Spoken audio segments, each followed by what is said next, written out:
ऋषभदेव भगवान ओ जड़ भरत जी महाराज चुपचाप पड़े रहते, न देह में आसक्ति, न किसी वस्तु में, न व्यक्ति में, जो मिले खा लेते। अंत में माता पिता की मृत्यु हो गई, भाई का राज्य हुआ घर में, भाई से अनुकूलता बनी नहीं, भाई ने एक दिन घर से निकाल दी। चल पड़े, घूमते टहलते जा रहे थे, जंगल में डाकू लोग देवी की पूजा कर रहे थे, बलि चढ़ाने के लिए किसी मनुष्य को ढूंढ रहे थे, मिल गए, बोले पकड़ो इसी को, पकड़ के बांध दिया खंभे में, पूजा की, नहलाया धुलाया, कपड़ा पहनाया, तलवार उठाई बलि चढ़ाने के लिए।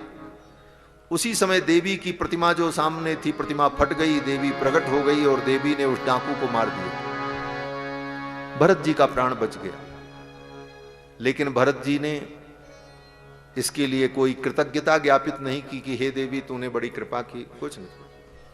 फिर भगवान का स्मरण करते हुए चल पड़े। भगवान की लीला है, जो ठाकुर जी करा ले, ऐसे सहज थे महाराज। भगवान का स्मरण करते हुए चल पड़े।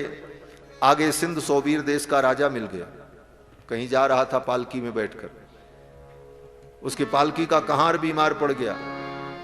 अब पालकी कैसे चले? राजा ने कहा किसी आदमी को पकड़ लो, पकड़ लिया जड़ भरत जी को, कहा चलो पालकी उठाओ। पालकी उठाई, पालकी चलाने का अभ्यास तो था नहीं, पालकी लेकर के चलने का अभ्यास था नहीं, पालकी हिल गई, राजा को असुविधा हुई। राजा ने पालकी से बाहर आकर उतरकर जड़ भरत जी को बड़ी फटकार लगाई, बोले खा पी करके इतने मोटे हो गए हो, एक पालकी लेकर के नहीं चल सकते, मैं तुमको दंड दूंगा, जानते नहीं हो मैं राजा हूं। बहुत सारी बातें कही राजा ने। अंत में जड़ भरत जी ने बोल दिया। आज तक जड़ भरत जी कभी किसी के सामने अपने ज्ञान को प्रकाशित नहीं किया। कोई गाली भी दे दे तो सुन लेते थे, रोटी दे दे तो खा लेते थे, नहीं दिया तो नहीं मांगते थे। लेकिन आज जब राजा ने अनादर किया, बहुत बोला राजा। राजा ने कहा कि खा पी करके इतने मोटे हो गए हो और पालकी लेकर के नहीं चल सकते, मैं राजा हूं, करोमि ते चिकित्साम, मैं तुम्हारी ऐसी दवा करूंगा कि तुम सुधर जाओगे। तब जड़ भरत जी बोल पड़े। क्यों बोल पड़े? अपमान सहन नहीं हुआ इसलिए? बोले नहीं, करुणा के परवश होकर, संतों के हृदय में बड़ी करुणा होती। जड़ भरत जी ने सोचा अगर अब मैं नहीं बोलूंगा तो इसका विनाश हो जाएगा। क्यों विनाश हो जाएगा? बोले पिछली घटना से यह अनुभव कर लिया भरत जी ने, जड़ भरत जी ने, मैं कुछ नहीं बोला, चुपचाप खड़ा रहा। परिणाम क्या हुआ? बोले उस डाकू को देवी ने मार डाला, उसकी मृत्यु हो गई, उसके पाप का परिणाम उसे मिला। अगर यहां भी मैं चुप रहूंगा तो कहीं कोई अनर्थ हो जाएगा, इस राजा की भी मृत्यु हो सकती है, इसलिए इसकी मृत्यु न हो, इस करुणा के परवश होकर के जड़ भरत जी महाराज बोल पड़े। क्या बोले? जड़ भरत जी ने कहा देखो राजन, तुम बार बार मुझे मोटा मोटा कहते हो, ये मोटा होना दुबला होना तो ये शरीर का धर्म है, मैं तो आत्मा हूं, आत्मा न मोटी होती है न दुबली होती है, आत्मा तो एक रस है। जब ये सब बातें जड़ भरत जी ने की तो राजा, जो सिंध सोबीर देश का राजा था, वो राजा बड़ा प्रभावित हुआ। अरे ये तो बड़े ज्ञानी लगते हैं, ऐसी बातें कर रहे हैं, हम तो साधारण समझ रहे थे। तब तक राजा की दृष्टि गई कंधे पर, देखा जड़ भरत जी के कंधे पर यज्ञोपवीत था।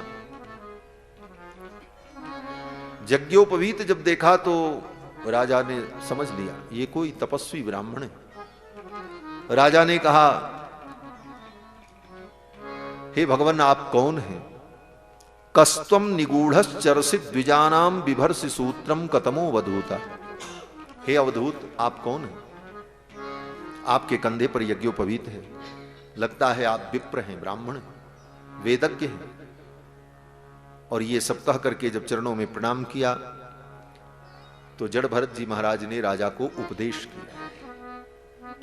जड़ भरत जी ने कहा राजन, तुमने जो ये कहा मोटे हो, ये मोटा होना दुबला होना शरीर का धर्म है, आत्मा का धर्म नहीं है। आत्मा तो निर्विकार है। तो राजा रहुगण ने कहा आत्मा निर्विकार है, लेकिन संसार के विषयों का संबंध तो आत्मा से होता ही है। कैसे? बोले राजा ने कहा जैसे बर्तन को आग पर रखा जाए और उस बर्तन में पानी डाला जाए, उसमें चावल डाला जाए, तो अग्नि का संयोग बर्तन से होता है तो बर्तन गर्म हो जाता है। बर्तन का संयोग जो है, पात्र का संयोग पानी से है तो पानी खौलने लग जाता है, और उस पानी में जो अन्न के कण हैं, चावल हैं, उसका संयोग होता है तो फिर उस अग्नि के ताप से वो चावल गल जाता है। तो अग्नि का प्रभाव उस चावल पर पड़ा कि नहीं पड़ा? क्रम से अग्नि का संयोग पात्र से, पात्र का संयोग जल से, जल का संयोग अन्न से, और अन्न गल गया, अग्नि का प्रभाव पड़ा। उसी तरह संसार के विषयों का संबंध इंद्रियों से, इंद्रियों का संबंध मन से, और मन का संबंध आत्मा से, तो आत्मा के ऊपर इन विषयों का तो प्रभाव होता ही है। जड़ भरत जी ने जब सुना तो जड़ भरत जी हंसने लगे। जड़ भरत जी ने कहा राजन, ऐसे तो तुम मूर्ख हो, लेकिन बात बड़ी अच्छी कर लेते हो। बड़ी डांट लगाई महाराज। अको विदक को विदबादबादान बदस्यथो नाथि विदाम वरिष्ठ। हो तो तुम मूर्ख, अको विदह, लेकिन ऐसा बोलते हो कि लगता है बड़े विद्वान हो। कुछ लोगों के अंदर ये स्वभाव होता है, आता जाता कुछ नहीं, लेकिन बोलने का तरीका इतना बढ़िया अपना लेते हैं कि लोगों को लगता है ये बड़े महापुरुष। जड़ भरत जी ने भी यही कहा, अको विदक्को विदबाद बादा, तुमको तत्व का बोध नहीं है। लेकिन बदस्यथो नाथ विदाम वरिष्ठ, बोलते हो तो लगता है, लोगों को लगता है कि हाँ ज्ञानी है। जड़ भरत जी ने कहा ये बात बताओ, अग्नि का संयोग पात्र से, पात्र का संयोग जल से, जल का संयोग अन्न से, और अन्न गल गया। लेकिन उसी चावल के अंदर, उसी अन्न के बीच में एक पत्थर का टुकड़ा रख दो, तब क्या होगा? बोले अग्नि का संयोग पात्र से, पात्र का संयोग जल से, जल का संयोग उस पत्थर से, तो क्या पत्थर गल जाएगा?